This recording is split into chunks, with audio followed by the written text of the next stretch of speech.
What's going on, guys? Gary with Rast Group, back in another video. Today we are talking about I'm playing with my mat on the floor. We are talking about how to set up your gun belt, right? So there's never been a better time in American history as far as civilians having access to awesome training, awesome gear, and everything that comes with it, right? The problem is there's not really a lot of basic videos out there talking about like the very simplistic nature of how to set up your stuff and where to start, what to do, different options on the market, stuff like that. For a lot of people, that's common knowledge. For a lot of people, that is, very, very unknown, right? So hopefully this video helps people that are more on that unknown side of the fence than people that have been doing this for a little while. Why am I qualified to talk about this? I've worked out of a gun belt since April of 2016. I'm a full-time student. I train actively in firearms, and I own my own training business where I teach civilians. And I see a lot of students show up all the time with some very creative and we'll say imagine-driven belt setups and kit. I'm not going to criticize them. As an instructor, you should never make fun of your students, and also it's not fair to them. They just don't know, right? So, and I don't have the time in an 8-hour training class to cover all my curriculum and go over belt setups with, reps on drills, stuff like that. So it's where videos like this come into play.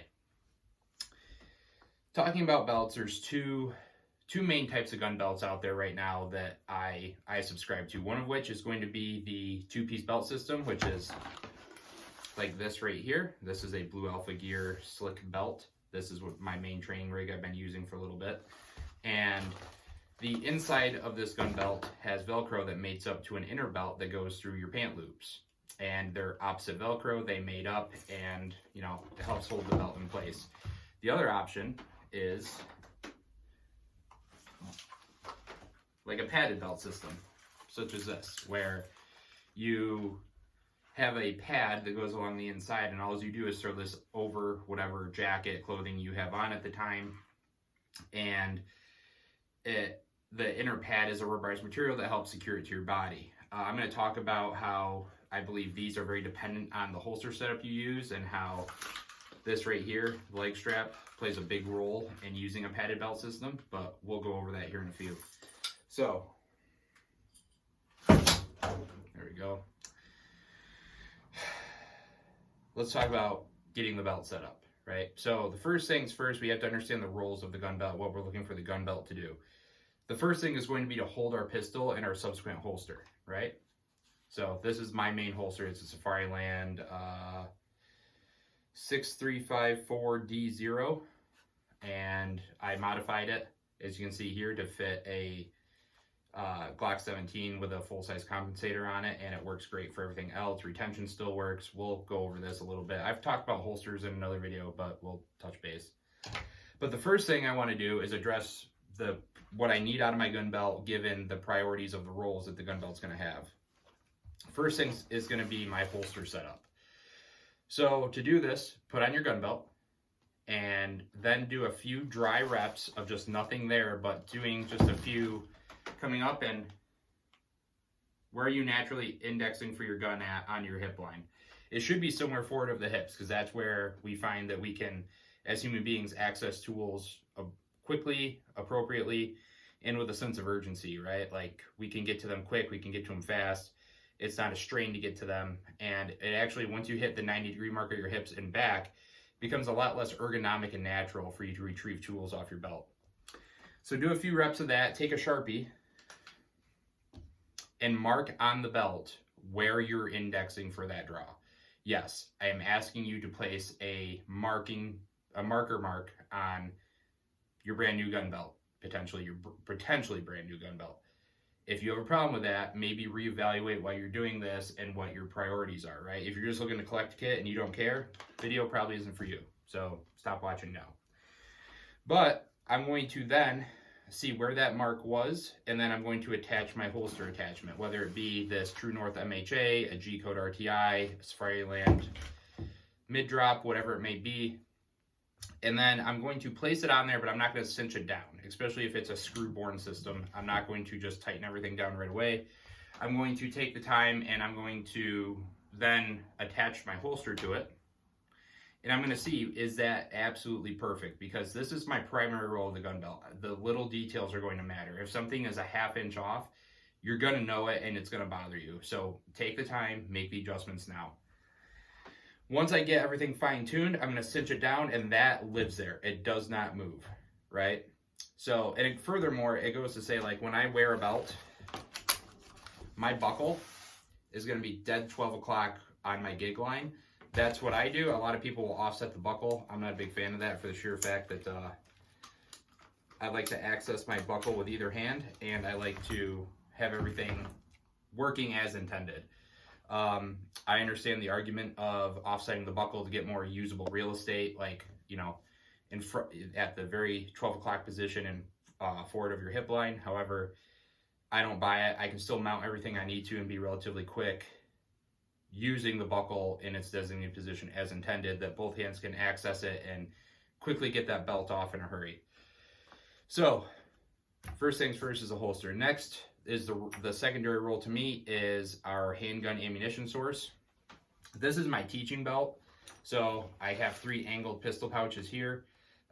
You can really, 1 to 2 should do you fine if you're just looking to go out and train. If this is a belt that you're looking to use in a more serious capacity, a minimum of 2. If you're teaching, I've seen guys line up pretty much all the way around and they just kind of backfill mags as they use them. I have 3, you use however many you want. But for me, I found the best position for that is going to be close to my center line on my non-dominant side. That being said, again, just like you did with the holster, put the belt on and see where you're naturally coming up and indexing for that magazine, right? And that's going to give you a good idea of where you need to be placing your tools at. This is natural for me. It might be different for you. You know, teach their own, right? But this is just a video on like what I do and how I set up my stuff. Third roll is going to be a rifle ammunition source. On this, right now, I have 1 rifle mag pouch, and that's going to be same thing. Repeat the process you did for the holster and mag pouch to see where you're naturally indexing to get that reload at. And it's also going to depend on how you train to reload. But I found that offsetting this by about 1 molly width of space from my pistol mag pouches usually puts it in a very consistent spot. About 90 degrees on my hip line, maybe a little bit more forward. And as I add mag pouches, obviously those are going to start backing up around the rear. That's where we really be honest with yourself. How many pistol mag pouches do you need? How many rifle mag pouches do you need? Because at some point it gets to so far around the belt, it's not practical that you're going to be able to access those tools or be able to use it with some form of upper kit like a chest rig or a plate carrier. So something to think about there. Like I said, I usually just, if you see what I did, I usually space it about 1 molly width from the last pistol mag pouch. Next is going to be a dump pouch.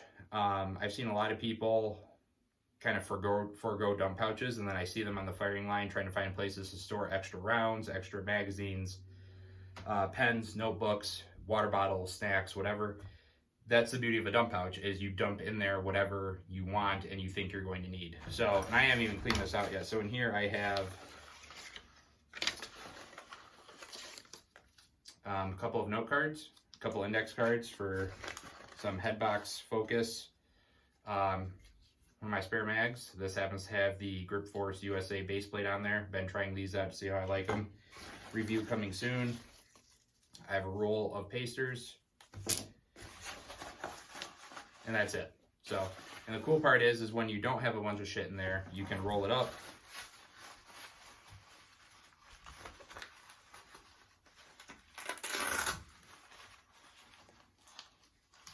And it stays relatively nice and tucked out of the way. So you can even roll it up smaller than that. That was just a crude on-camera job to show you guys that a dump pouch takes up no weight, no room, and it definitely comes in handy. As you can see, I keep mags in there. I keep index cards for, narrowing my focus on like head boxes and stuff like that. Different stuff, right? So that would be my fourth priority. My 5th priority is going to be some sort of baseline medical. Now, as you can see, I do not wear a 12 o'clock med kit on this belt, and that's by design. Working out of a car, I found that it's really not ideal for the sheer fact of it puts a lot of strain on your lower back. You start to get pain. Pain leads to discomfort. Discomfort leads to sloppiness. So I do not wear a med kit on my belt as of yet. RAS Group might be working on something to give a better option in the future. Stay tuned for that. But as far as my baseline medical, this is usually what I do, is a cat tourniquet. This happens to be in a Gray Fighter Gear SRC3, wrapped around my Safariland holster. Cat tourniquet here. You can mount it where I happen to have my knife mounted, stuff like that. I'm probably going to be finding a new place for that knife on the belt. But there's a lot of options there. And a lot of this is going to be dependent on what you want, guys. Like how much money you want to spend, how prepared you want to be. This is just how I do it. Those are my 5 like baseline things to set up a gun belt. And as I was saying before, and I'm just going to use this belt because I don't feel like picking up that one, but if you're going to use a padded belt system, the thigh strap plays a big role, because as great and as grippy as those padded belt systems are, as soon as you go to draw and come up, if you're slightly off, so if your draw is a little bit cattywampus and it's not straight down, come in, establish grip, straight out, it's going to be, and you come out and you're like this.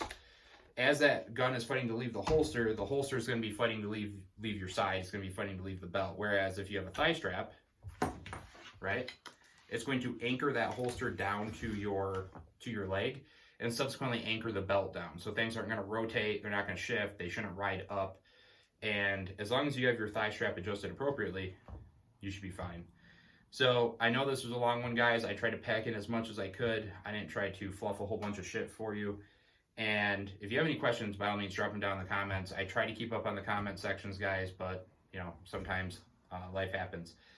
So with that being said, I appreciate you guys stopping by. And let me know what your belt setup is down in the comments. Let me know if I missed something, if you think I have too much, too little, whatever. Let's have a good discussion. Stay safe, stay trained, stay rad. I'll be back with the next one.